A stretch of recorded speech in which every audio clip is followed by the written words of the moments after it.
It wasn't supposed to be like this. I hoped to start my YouTube channel with some very universal topics, from some reflections of how pandemic changed our lives and what sort of future is ahead of us. Instead, I'm being chased by my past, and there's no other way around this.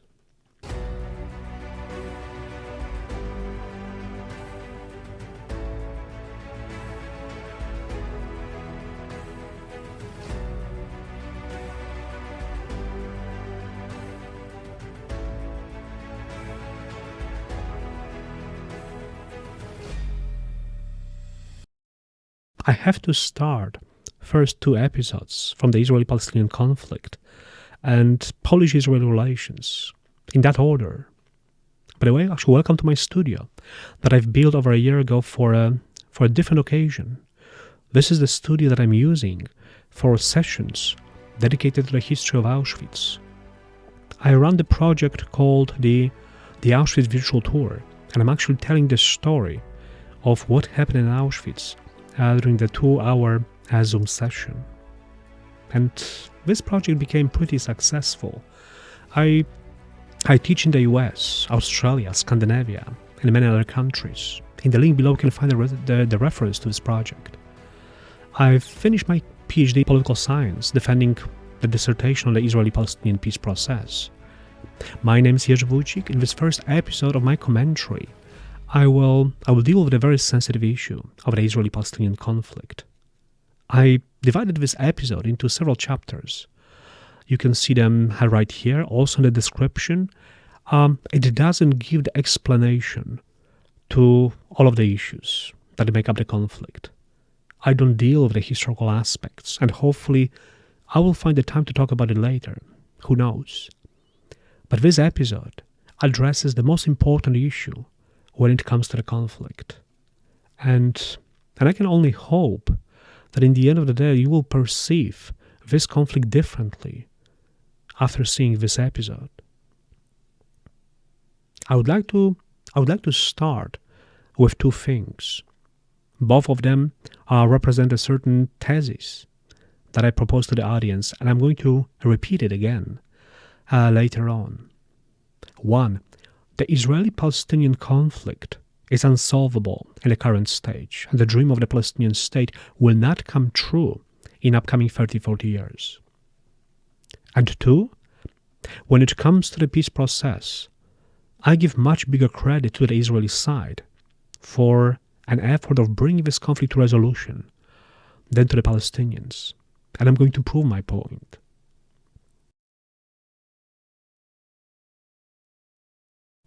The last episode of the conflict between Hamas and Israel that's been happening since May 2021 is much more polarizing than before.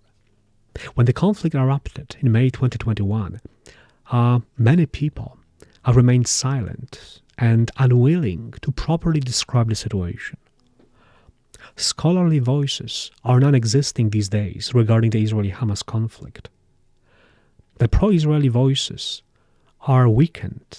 Israeli supporters are less interested in supporting Israel, and voices that represent a more moderate stance are either silenced or boycotted. I think the response of the politicians, also intellectuals, but above all people who were traditionally pro-Israeli, was very limited. My friends, the recent conflict between Hamas and Israel indicated two things. Hamas is capable of the very strategic play when it comes to the conflict. And the second thing, the play gets serious. Or rather, the consequence of the play are serious when it comes to the rise of the anti-Semitic hostility across the globe. Hamas managed this conflict in a much more strategic way than before. They linked, or they convinced the international community that the rocket attack on Israel is a direct response to the Israeli settlement policy. Hamas managed to convince the international community that they acted on behalf of the Palestinians, who are oppressed by the Israeli occupier. If you look at the previous conflicts between Hamas and Israel, in most of the situations, starting from 2006, 2008, 2009, Operation Cast Lead, 2012 Operation Pillars of Defense, Hamas-Israel war in most of these cases was caused by some border infringements or Hamas rocket attack on Israeli civilians. And in these situations, the interpretation of the cause of the violence was quite clear. But not this time. Many of my friends leaned towards the interpretation that this time what caused the conflict was the Israeli settlement policy in Jerusalem, namely the social unrest in Sheikh Jarrah neighborhood. Hamas acted very smartly on this because by associating their military response with the Jerusalem settlement policy of the Israeli government, they managed to break a certain isolation and boycott of this movement regionally and internationally.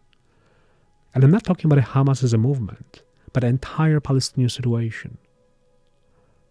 After Abraham Accords were signed in September 2020 and onwards, the Palestinian case was excluded from the overall Arab-Israeli relations. Arab moderate world decided that the Palestinian case will not hold Arab-Israeli relations a hostage, and the Palestinian leadership became completely isolated. Moreover, Mahmoud Abbas did not manage to break this isolation. This is what Hamas did. They did manage to break the isolation by putting the blame for the outbreak of the conflict on Israel. At least, this was an interpretation that became at the center of attention of the international community, especially at the beginning of the conflict. And this interpretation was shifted to the mainstream of the media and caused the silence or reluctance of traditionally pro-Israelis activists to stand for Israel immediately after the conflict erupted. Because this is very difficult to defend Prime Minister Netanyahu's settlement policy. I criticize Israel a lot for speeding the settlement policy and the policy imposed on the Palestinians in East Jerusalem. And I understand my friends who, by not defending Israel this time, simply didn't want to be associated with the settlement policy of Benjamin Netanyahu. And many of them actually remained silent. Although after a couple of weeks we know that the situation in Sheikh Jarrah is very complicated, and this is not necessarily Israel to be blamed for this. I think I will talk about it maybe next time. But Hamas and some of the Palestinian circles managed to convince the international community otherwise. And the consequence is destructive. If you look around what is happening, you can find a significant increase of the anti-Semitic incidents all around the world. The number of social media anti-Semitic phrasing rose enormously. But this is not only the question of clearly anti-Semitic voices, but even actually the moral voices or people who haven't been involved in a conflict so far tend to lean towards this interpretation. And they started supporting the Palestinian case, or even Hamas for that matter, as the only defender of the Palestinians against the Israeli occupation. This is why it's extremely important for me to make the following statement. Whoever thinks that Hamas rocket attack on Israel had anything to do with the Israeli settlement policy is completely mistaken. If anyone thinks that Hamas rocket attack had anything to do with East Jerusalem social unrest, is mistaken. This way of thinking is flawed, and I'm not justifying the Netanyahu policy when it comes to the settlement. On the contrary, I criticize this. But I'm fully aware that the motivation of Hamas attacks on Israel is a clear desire of this terrorist organization to destroy Israel. It's not a response of Israel to the Israeli policy. It's not a response to the Israeli occupation of the West Bank.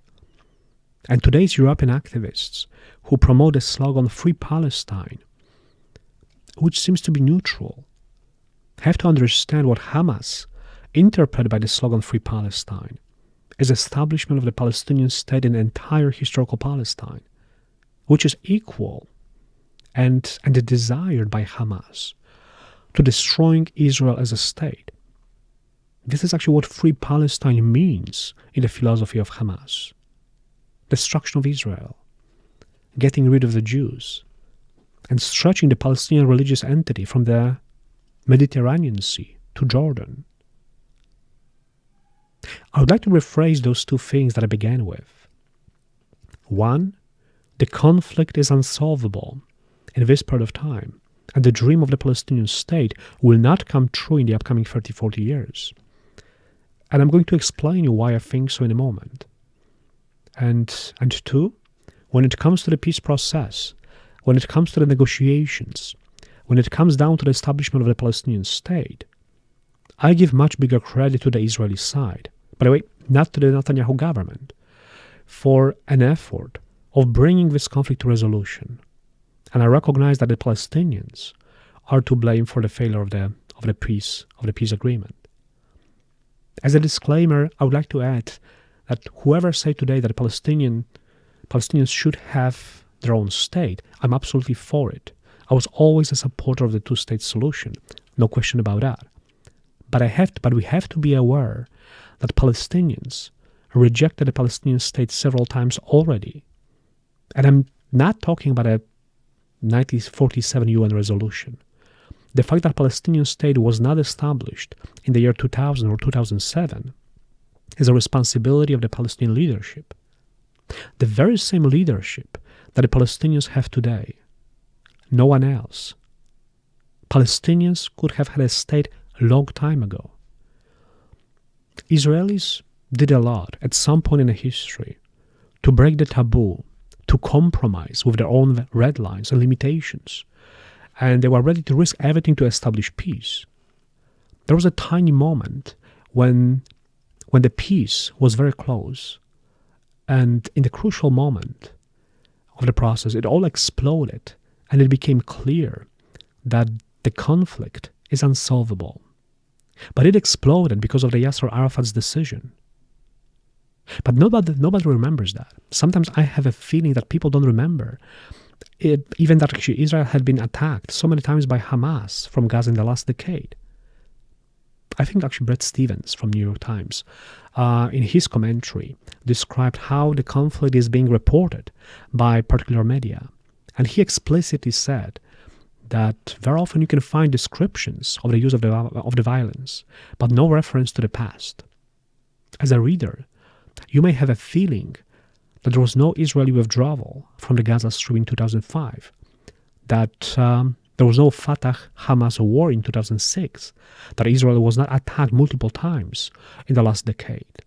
Quite often, actually, even in the leading newspapers, you can find a description of the Hamas-Israel conflict completely abstracted from the previous events. And automatically, this creates the biased perception of the conflict. Okay, let's get straight to the core issue. Let me begin with Oslo.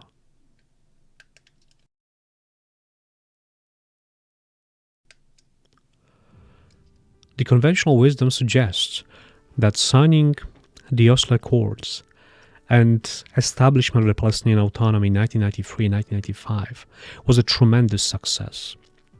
But instead of looking at the ceremony of signing the deal in the White House, we should look closely at the process. And when it comes to the peace process in the 1990s, it is derived from the flawed assumptions and expectations. We have to understand a crucial thing about Oslo, that both sides, Israelis and the Palestinians, negotiated something completely different.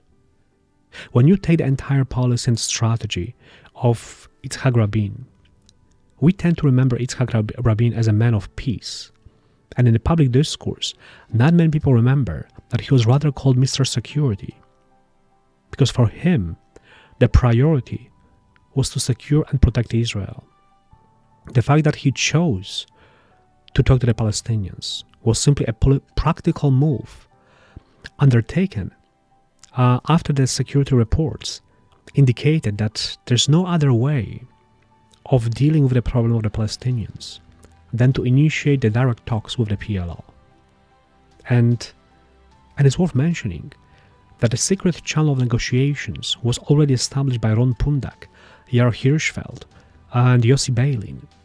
And all of these guys were acting on behalf of Shimon Peres, but without the knowledge of the Prime Minister. So when Mossad reports were finally embraced by Yitzhak Rabin, that there's no other way than to deal with the Yasser Arafat himself, the channel of communication was quickly presented by Shimon Peres as an alternative. But in his strategy of dealing with the Palestinians, Yitzhak Rabin was not thinking, even for a moment, about a Palestinian state. Let's face the truth, the Palestinian autonomy was supposed to be the last and the final, in the sense of the most advanced concession that Yitzhak Rabin was willing to make for the Palestinians. Palestinian autonomy and nothing more, nothing beyond that. Nobody was talking about a Palestinian state. Even Shimon Peres, who took the position of prime minister after Yitzhak Rabin was assassinated, wasn't thinking about a Palestinian state either. For the first time, the Palestinian state appeared in the non-official document, a framework signed by Mahmoud Abbas and Yossi Beilin in 1995. And it wasn't embraced by the Israeli government. It wasn't embraced by anyone. Palestinians, on the contrary, were in the opposite corner. First of all, for the PLO, the recognition done by the Israeli government was already a success. And we have to remember that after supporting Saddam Hussein during the Gulf War, which resulted in a major financial crisis of the PLO, talking to the Israelis seemed to be the only option that left to the Palestinians. Yasser Arafat was broke, and he was losing the support in the Arab world, and staying in Algeria gave him no control over the situation in the Palestinian territories. In this sense, Arafat had no other choice than to negotiate with the Israelis. But putting this aside, for the Palestinians, for Arafat, signing the Oslo Agreement, ergo the establishment of the Palestinian autonomy, was only the first step on the path of establishing the Palestinian state. It wasn't the ultimate goal. It was only the first step. That's why they were holding up to the sentence that was included in the Oslo process, Oslo Accords, about, quote, the final settlement of the conflict within 5 years. For the Palestinian side, it was clear that this sentence represented the notion of establishment of the Palestinian state in the future. But not to the Israelis. So what for the Israeli counterpart was the final element of the process, represented merely the first step for the Palestinian side. But this conclusion was missed by the analysts at the time, for the very simple reason. When the violence erupted on both sides in 1994-1995, by Hamas, but also among some of the Israeli right-wing extremists, the conclusion that was drawn was that the peace process could not have progressed because of the violence and the extremists on both sides. Later, after 1996, when Benjamin Netanyahu came to power, the conclusion was that the peace process could not have progressed because of the violence and the Netanyahu's stubbornness. That was a major halt in the process. Certainly, that's true in a way. I mean, Netanyahu halted many Israeli obligations deriving from the Oslo system, as well as Arafat, who failed to curb terrorism. There are actually a couple of very good books describing the nature of the failure of Oslo. But the idea of the Palestinian state came on the arena of the social discourse in Israel and became a dominant among left and central left voters and politicians. But paradoxically, not as a result of deepened analysis of the peace process and the Palestinian attitude, but rather as a counter-argument or rather counter-policy to the existing right-wing government of Benjamin Netanyahu. The optimism among left-wing voters and politicians was based on the following assumption. Going back to the negotiation table, which can be achieved by changing the right-wing government and consequently proposing the Palestinian state, will solve the problem of the conflict and will make the whole violence go away. Similarly, on the Palestinian question, bringing more control and self-governance to the Palestinian Palestinian leadership will help to curb the violence of the extreme organizations. Whether Arafat really tried to curb the terrorism is still a question mark, I believe. Either way, with that sort of optimism, we come to the next crucial point in the peace process in the last 30 years, which is Camp David Conference in July 2000.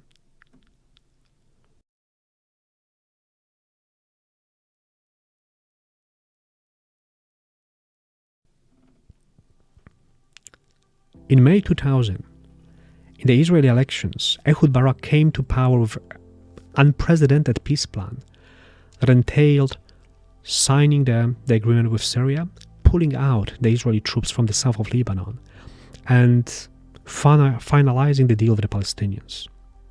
Everybody thought that the plan was risky. But if succeeded, this would have brought stability to Israel. And I'm not going to talk about the first two elements. Both turned out not to be successful. And it's very interesting what happened out there, but I leave it aside. But even without succeeding the first two, the peace deal with the Palestinians seemed to be reachable. Camp David, by the way, Camp David Conference was held in a perfect negotiation moment. We have to be honest about it. Never in the history of the Palestinian-Israeli conflict the circumstances were more perfect than during the Camp David. Israel had the most pro-peace government in the history. The broker, meaning United States, were represented by Bill Clinton, the president who earned the trust of both sides of the conflict. Finally, the Palestinians had a most organized leadership whose authority spread across the whole Palestinian autonomy. That was a perfect moment. And the proposal that was formulated in the Clinton's parameter, that was how the plan was called, included 92 or 93% of the Gaza Strip, West Bank, splitting the Jerusalem, splitting the Old City, and even horizontal and vertical division of the Temple Mount. Never in the history such a generous offer was articulated by any Israeli side to the Palestinians. We're talking about 92 to 93% of the West Bank for the Palestinian state. Of course, when you see the whole proposal, there are some controversial details, like the Israeli roads that were crossing the West Bank, Israeli troops stationing in the Jordan Valley for 25 years, the militarization of the Palestinian state. But still, for many analysts, what Ehud Barak offered, or rather agreed upon, was way beyond what anyone anticipated. And certainly nobody knew exactly what was happening. When the conference was on the way, actually the Camp David summit was blocked from any information leak. Every day there was a press conference, but no concrete information was given to the publicity. We learned retrospectively what really happened during the Camp David summit. To be honest, actually the first book about Camp David was published in the year 2002, and we've already had a completely different situation on the ground. George W. Bush was the president of the US. Ariel Sharon was the Israeli prime minister. And most importantly, there was an ongoing second intifada. In 2002, nobody was really talking about a peace process. Nobody was talking about Camp David anymore. And we know today that nearly 2 weeks of negotiations were extremely intense. There were not just two delegations negotiating. There were several different groups negotiating different aspects of the conflict. There was a group discussing actually the refugee problem, and the proposal was on the table of the financial compensations to the Palestinian families. There was a group negotiating the borders, land swaps, a separate group discussing the Jerusalem issue. And when Bill Clinton, after the long struggle and finally actually convincing Ehud Barak to accept this plan of 93% of the West Bank for the Palestinian state, US President came to Yasser Arafat with the whole proposal. Arafat, seeing the determination of Bill Clinton, understood that what is lying on the table is really something extremely challenging. and probably actually the most concrete offer in the history. Yasser Arafat responded to Clinton's proposal with more or less the following words: Mr. President, dividing Jerusalem or any concessions regarding Jerusalem is not in the hands of the Palestinians. What happened next will probably be screened one day in a very good political thriller. Because, well, this is exactly what it was. Bill Clinton took the phone in the middle of the night and started calling the Arab leaders. You can imagine actually how surprised they must have been hearing Bill Clinton on the phone. And they couldn't respond to any questions that the US president really asked them. Because Clinton was asking actually very detailed aspects of the Jerusalem city. And let's face this, actually Jordanian king was not a specialist in the Jerusalem topography. And practically every one of them responded similarly, that the solution should be based on the Green Line from 1967. None of them could have effectively negotiated this issue. After it was clear that no help would have been given actually by the Arab leaders, Clinton returned to Arafat. And in a moment of truth, Yasser Arafat said no to all of it. He rejected the proposal. Bill Clinton asked him, why aren't you willing to accept 93% of what you really wanted? Why can't you compromise? And Yasser Arafat said a very meaningful sentence that I would like to paraphrase right now.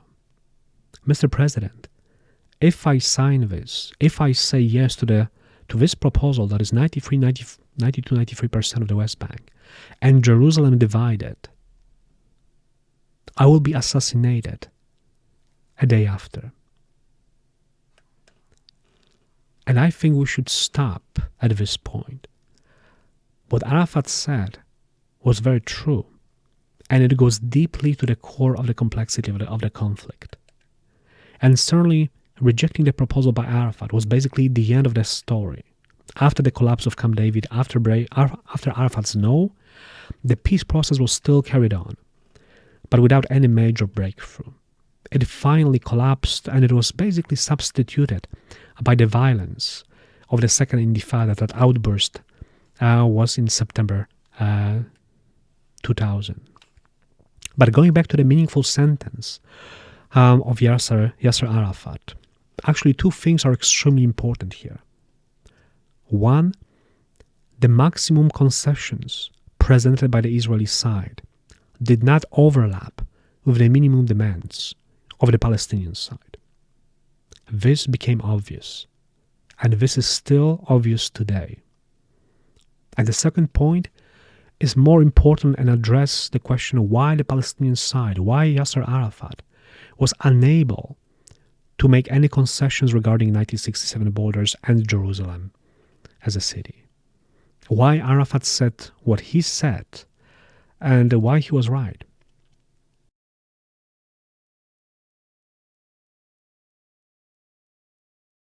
After Camp David, it became obvious that the Palestinian narrative was constructed differently than anticipated.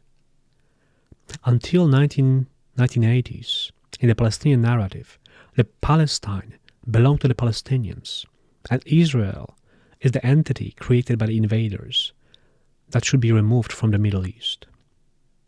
The fact that PLO sat to the table with the Israelis during Oslo, the fact that PLO recognized Israel as a state in the Declaration of Principles in 1993 was a huge breakthrough, but already a concession from the Palestinians from the Palestinian side. The fact that PLO decided to resign from the historical Palestine was a concession. The fact that PLO resigned from the borders of 1948 was already a concession. And the fact that PLO recognized 1967 borders, Green Line, as a future border of the Palestinian state was a concession as well.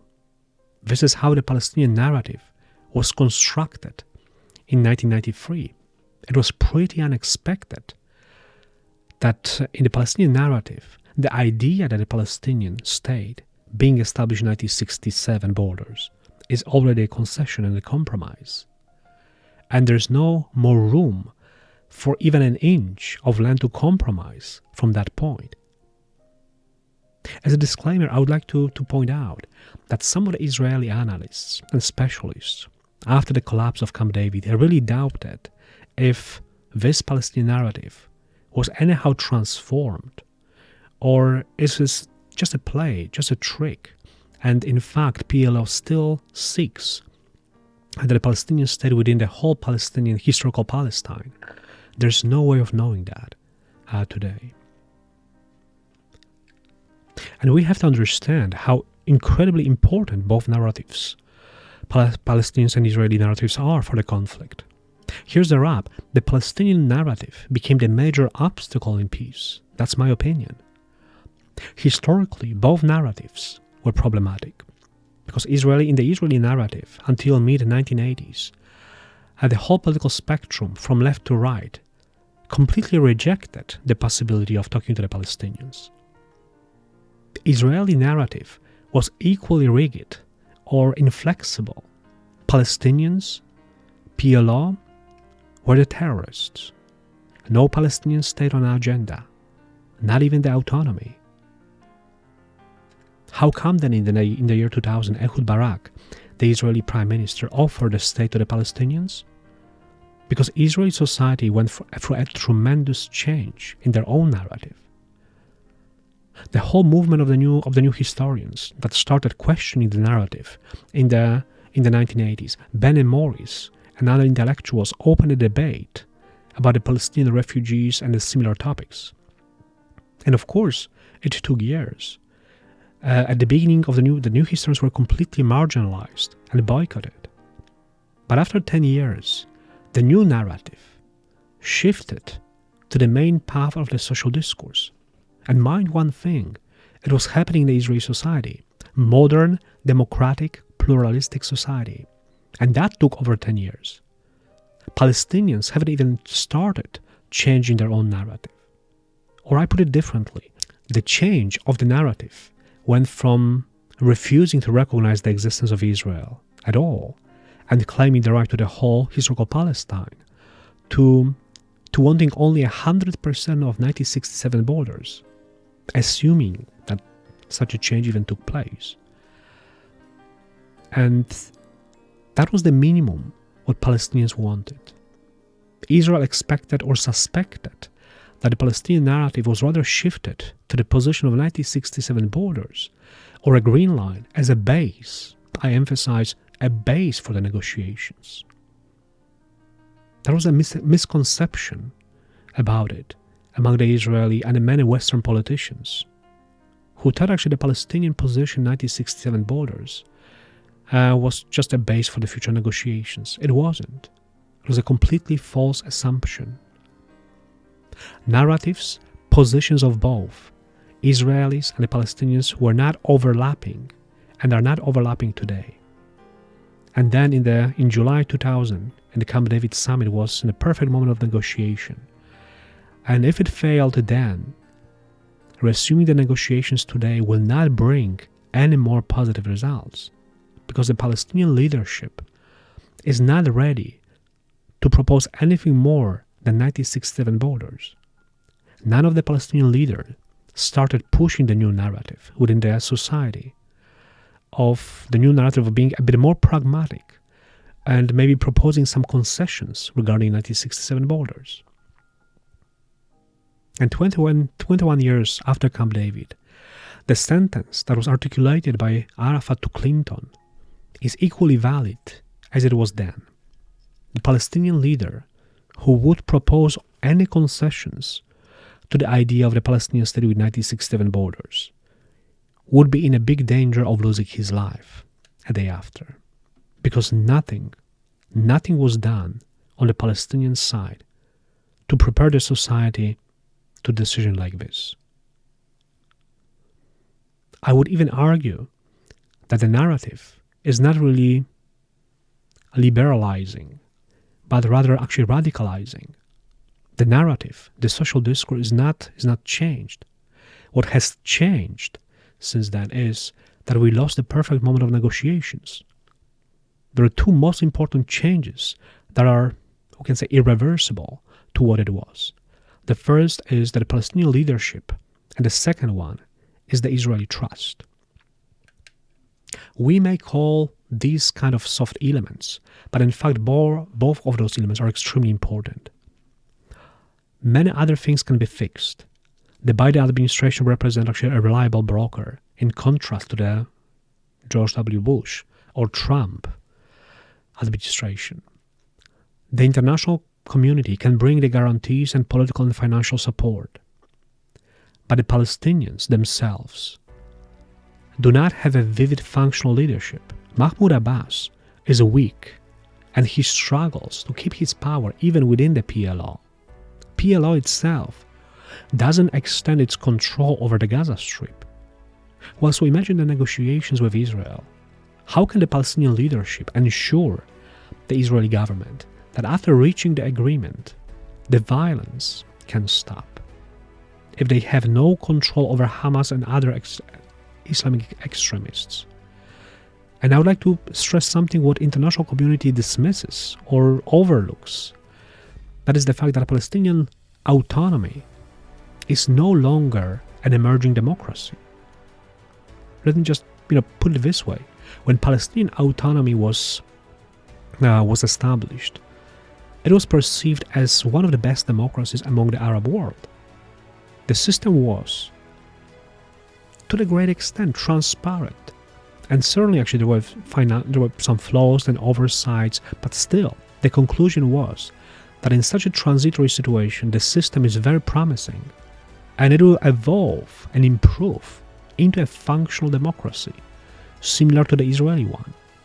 After 14 years, Mahmoud Abbas in power, we have the autocratic regime without elections being organized, with the police state imposing actual restrictions on the Palestinian areas, with political opponents being arrested with no reason. This is not the same Palestinian autonomy as it was in the year 2000 or even 2006. And the focus of the PLO is not to extend its power over the whole territory, because it's impossible. Hamas is effectively controlling certain areas. But the focus goes to maintaining the PLO influence within the Palestinian autonomy by whatever means. The Palestinian autonomy is completely unstable, corrupted, and unpredictable. But equally important change is done within the Israeli society and leaders. And this is the consequence of the failure of the Camp David and the Second Intifada. There was really a tremendous hope within the Israeli society and politicians and people to reach the peace deal with the Palestinians in July 2000. Ehud Barak really put his whole political career on the table. When he agreed to Clinton's proposal, he nearly lost his cabinet. He survived the vote of confidence, having only one vote on plus. And when Camp David was pronounced a failure, 2 weeks later, the Second Intifada broke out. That was a disaster. And the reports were clear. The eruption of the violence emerged with the permission and political support of Yasser Arafat. In fact, Arafat at some point lost the control over the violence, but later it didn't really matter. For the Israeli society and politicians, these two elements, rejecting the Camp David offer and the Second Intifada, were both a responsibility of Yasser Arafat. And the message was clear. When the Palestinian leadership did not get what they wanted, they were not willing to either negotiate or compromise. They turned to another mean that they had an equal status in their policy, actually the violence. And we may not remember that, but the years 2002, 2003, 2004 were extremely violent. Suicide attacks, buses that exploded in Tel Aviv and Jerusalem. There were hundreds of Israeli civilians killed. Israelis lost their trust that was fragile even before that. But after 2002, 2003, nobody was talking about a peace process anymore. Nobody was talking about a Palestinian state in Israel. The narrative of the new historians suddenly was argued as flawed. Even Ben Morris, a key figure of the new historians, retreated from his conclusions of 1948 war. The trust that Israeli society had in regards to the reconciliation with the Palestinians was gone. And I'm going back to what I said at the beginning, that the Palestinian leadership is to blame for not having a state. The idea that the new nation that was given a right to self-determination will be given everything what they want is unprecedented in history. When Poland regained independence after the World War I in 1918, Poland was not given the same land as they lived 123 years earlier. Again, after the World War II, Poland was created in geographically different territory, and we had no other choice than to take what we were given and to do our best with that territory. The same what State of Israel did. When the map was divided, and in 1947 UN Resolution 181, the Jewish state was about to be proclaimed. Jews living in Palestine were certainly not happy. They were given land without Jerusalem. Jerusalem as a city, by the way, was supposed to be a free city controlled by the international community. But what Jews did was, actually they took it, they proclaimed the state of Israel, and they were ready to build up from that. And it's also worth to remember that the Gaza Strip and the West Bank, that today are supposed to become the future Palestinian state, were in the possession of Egypt and Jordan. The Palestinians were not even considered as a separate nation or ethnic group at that time. I'm a political science major, and my understanding is this. 1975, PLO was recognized as a representation of the Palestinians. Palestinians as a nation were recognized in 1975. And since then, they gained the right of self-determination. So claiming the rights to 1967 borders is very problematic.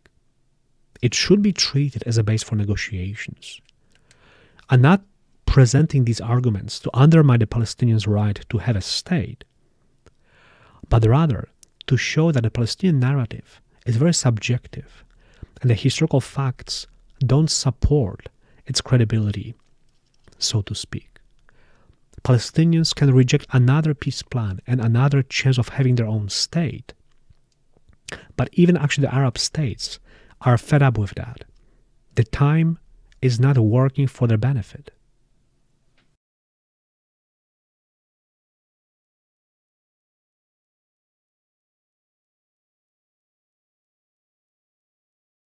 When you think about Gaza, you think about a great despair, about one of the most overpopulated regions on Earth. I always wonder what sort of economical potential this region had prior to 2005. When I was working in Gaza, near us, close to Gaza, in 1999, I've worked with many Palestinians from Gaza. And there was a feeling of a great possibility and a mutual benefit from Israel-Palestinian cooperation. There were so many economical projects that started after 2000, and so much money pumped by the international community into Gaza. It's all wasted. We have to bring back the events from 2005 in order to understand the failure of Gaza. The disengagement plan of Ariel Sharon and pulling out Israeli troops from the Gaza Strip was really the second moment, I think, we already lost hope for any kind of a solution in the conflict. And I think the Israeli society was also tremendously disappointed with what happened. And I want to make a disclaimer. I followed many discussions after the recent conflict, and one of the profound arguments used by the Israeli or pro-Israeli organizations in terms of the media analysis was that much of the media coverage avoided purposely mentioning the fact that Gaza was given back to the Palestinians in 2005.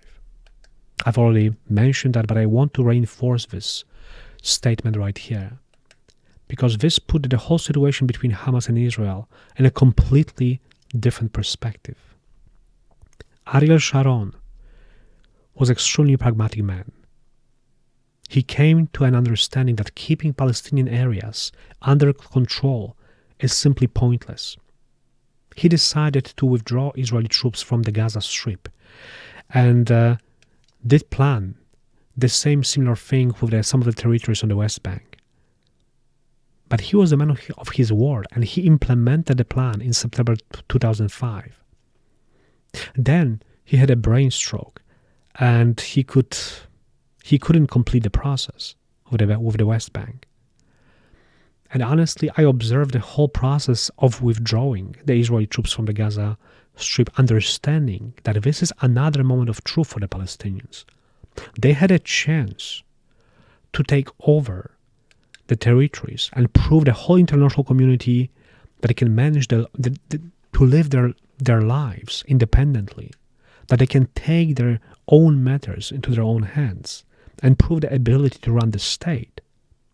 Instead, a day after the withdrawal, we could observe the dramatic scenes of the Palestinian extremists destroying the Jewish cemeteries and synagogues in the Gaza Strip. Several days later, Hamas started regular attacks on Israel, and since 2005, we can see a regular rocket attack on the Israeli villages and towns. By the way, when I was for the first time in Israel, it was 1999, I spent the summertime in the Niros kibbutz, close to Gaza Strip. And I know exactly how life changed in those areas after 2005. People living there are in a constant danger. I was for several months in the Gvulot kibbutz, close to Gaza in 2011, and we experienced actually such a rocket attack.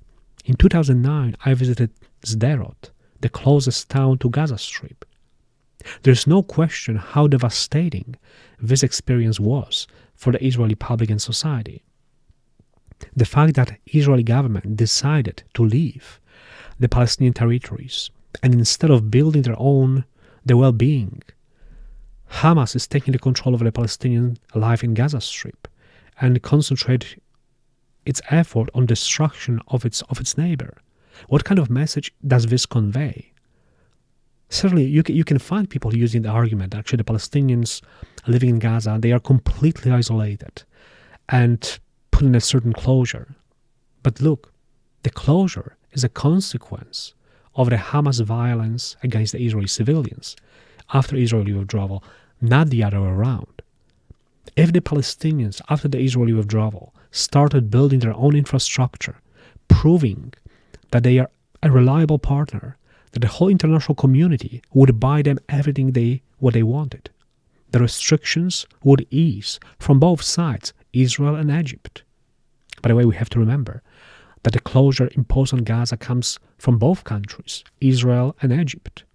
Egyptians don't want to have any Palestinian extremists on their side either. But the message that was conveyed in the Hamas action was the following: they won't stop attacking Israel as long as Israel exists in the Middle East. It's not about 1967 borders. It's not about the establishment of the Palestinian state. It's about the destruction of Israel.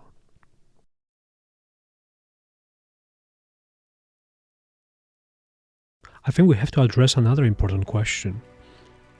Is this two-state solution still a valid option for the conflict resolution? There are two separate aspects of this question. What is the attitude of the international community? And what is the attitude of Israel to this concept? And I'm going to start with Israel first. After everything what I said so far, I think this is obvious that the Israeli society has absolutely no trust, no faith in anything what can be described as a Palestinian state. Of course, you can find people from the left side of the political spectrum who will tell you that there's no other way than to proceed with the Palestinian state. But there's overall skepticism when it comes to contacting Palestinian leadership. If the Israeli society can see that in the Palestinian educational books there are still phrases teaching young generation to hate and to basically kill Jews, how can one count on a sincere intention to sign peace by Palestinian leadership? If you have still a huge issue of payments for the families of suicide bombers who killed Israeli civilians, and these payments are being transferred by PLO, the whole motivation to start negotiations, serious negotiations with the Palestinians is questioned. Obviously, you can see the translation of those attitudes in the Israeli elections. There is nobody, put it this way, there isn't any serious political party in Israel who would support explicitly this two-state solution. And this is the reflection of the attitudes of the Israeli society. We're having a major shift in powers happening right now. Benjamin Netanyahu is going to be a leader of the opposition. But in fact, this is the change of one right-wing government, one right-wing party into another right-wing party. Neither of the new leaders, Naftali Bennett or Yair Lapid, embrace the idea of the two-state solution. On the contrary, if you follow the Israeli politics, but also political thinkers, they're rather considering managing the conflict, optimistically easing the life of the Palestinians in the West Bank, or providing economical solutions to improve, in a way, actually the life status of the West Bank. And by the way, since the peace agreements were signed with another moderate Arab states in September 2020, the concentration of the Israeli analysts is somewhere else. The Palestinian state and the two-state solution is not on the agenda at all. This situation looks differently for the international community. And this is the second aspect of this question. Europe, US, Biden administration cannot and will not abandon the idea of the two-state solution. And it has nothing to do with the pro or anti-Israeli policy. It has much to do with the continuation of the international order and international law. And the famous maxim, pacta sunt servanda, which means agreements must be kept. United Nations and their Western communities recognized the Palestinians as a nation in 1975. Palestinians were granted the right to self-determination. And in the later documents of European Union, US State Department, and other members of the West in general, they all embraced the idea of the Palestinian state. And they confirmed the establishment of the Palestinian state within the area of the West Bank and the Gaza Strip. And there is no going back from this. We may not be happy with the developments. We may be completely dissatisfied with the shape of the Palestinian leadership. But the West will stay committed to two-state solution as a principle. Some of the Western countries, like Sweden, has already recognized the emergence of the Palestinian state. This is a very tough piece to swallow for Israel. That's why Israel and the international community rather avoid talking about a two-state solution, because it can only bring political polarization and disagreements. But there's also a certain illusion, especially in Europe, when it comes to the two-state solution. Europeans think that when the time of Benjamin Netanyahu comes to its end, the new Israeli leadership will resume the talks and the negotiations will be moved on. International community, especially European Union, because this is the EU, which holds the financial burden of Palestinian autonomy, they have to be prepared to adopt a different approach to the Israeli-Palestinian relations. I'm not talking about dropping the idea of the two-state solution. It will always be somewhere on the political horizon in 20, 30, 40 years. But it's just a question of being more pragmatic to lean towards a slightly different plan of managing the conflict. Because we have to address a crucial aspect that it's whether actually the Palestinians can establish and manage their own state right now. And the truth is, Palestinians are not in a position to establish the state and to effectively manage such a new entity. And I was talking about this before. Palestinian leaders cannot ensure either Israeli side or international community that the situation from 2005 and the Gaza withdrawal would not be repeated in the future when the Palestinian state would emerge.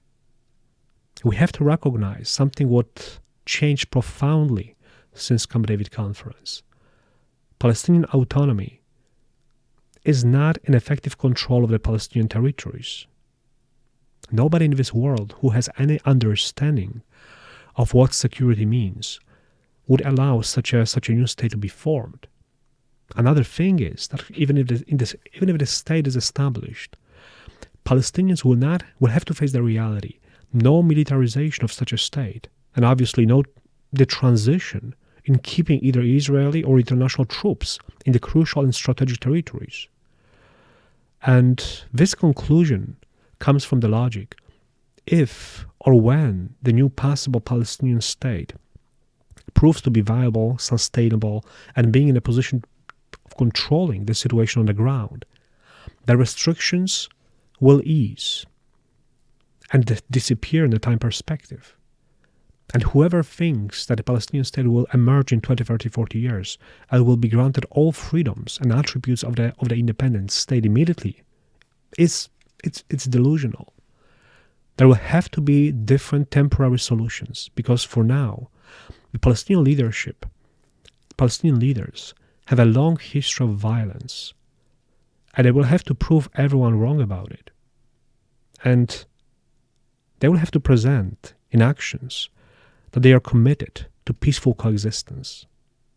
For now, they don't represent a reliable, genuine partner dedicated to peace. That's why the West, US, European community should be prepared for several different options of the conflict solutions, starting from managing the conflict through a Jordanian option or other multilateral temporary solutions in Israeli-Palestinian relations. I wouldn't exclude the involvement of the Arab moderate states, which signed an agreement with Israel last year. And certainly we can say today that neither side believes in a two-state solution. We can find some new and old ideas like one-state solution or some confederation options either with Jordan or Israel, similar to the ideas of the new Middle East. But in the end of the road, the highest possible level of self-governance is given by self-determination. And until this is reached by the Palestinians, there will always be one or two Palestinian politicians or extremists who would use this argument to start attacking or fighting Israel. If there is about to be a Palestinian state in the future, and clearly this is something what will be rejected by will not be rejected by the international community, the international community has to plan another 20, 30 years with some political, economical, temporary strategies of normalization.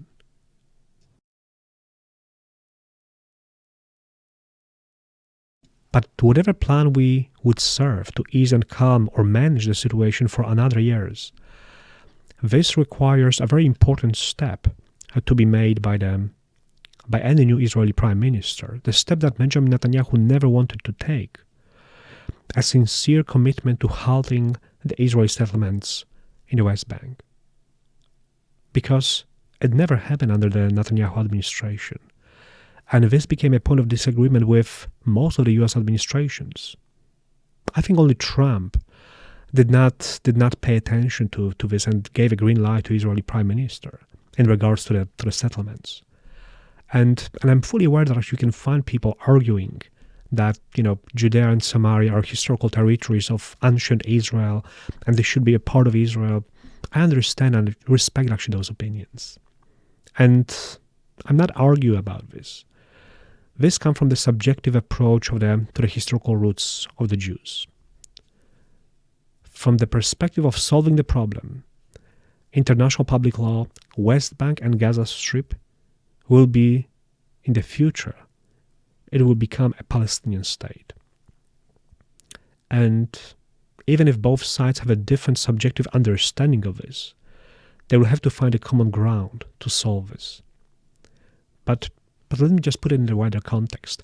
I can understand the complexity of military operations.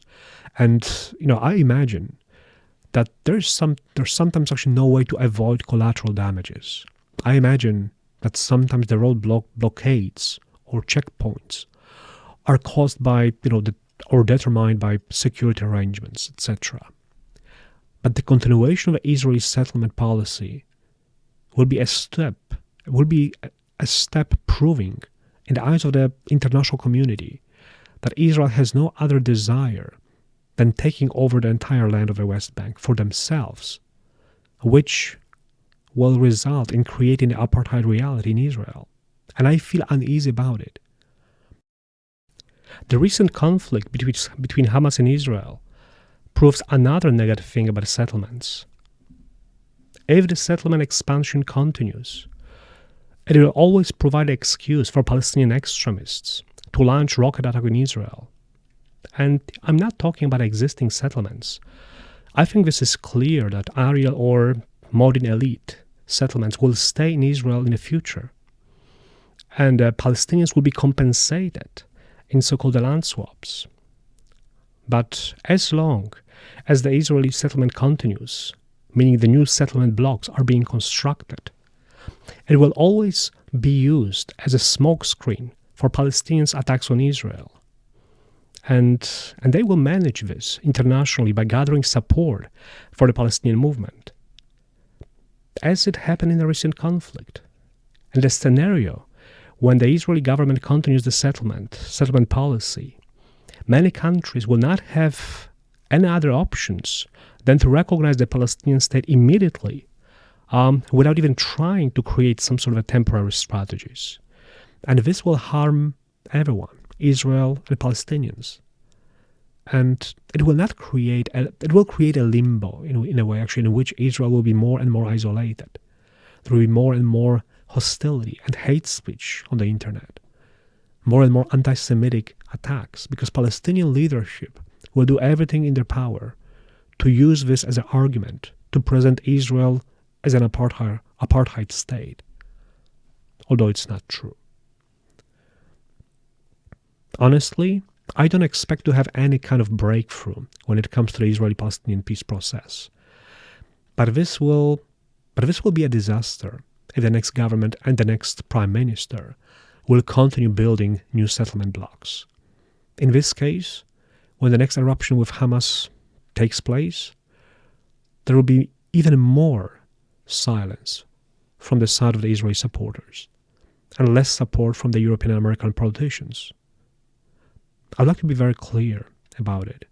Israel loses its Hasbara. Israel loses its international support. Stopping the expansion of the settlements would not make the world free from the anti-Israeli propaganda, BDS and anti-Semites, who use whatever argument to spread a biased image of Israel. But it would definitely help to empower thousands of pro-Israeli activists, Jewish and non-Jewish, and to build a very consistent and politically clear message about Israeli relations with the Palestinians. I will stop right here. I've had a very fruitful discussion with myself for more than 1 hour. I guess I only outlined the reality, and I'm sure it doesn't exhaust the problem. I haven't even touched the historical issues like 1947-48 war, or the Israeli independence and emergence of the Palestinian identity, and many more. I've just scratched the surface, and I'm going back to the conflict pretty soon. But I think I know what I'm going to talk about the next episode. I would like to talk about the Polish-Israeli relations and the crisis that's just broken out. If you subscribe to this channel, YouTube will not let you forget about me. And I see you next time.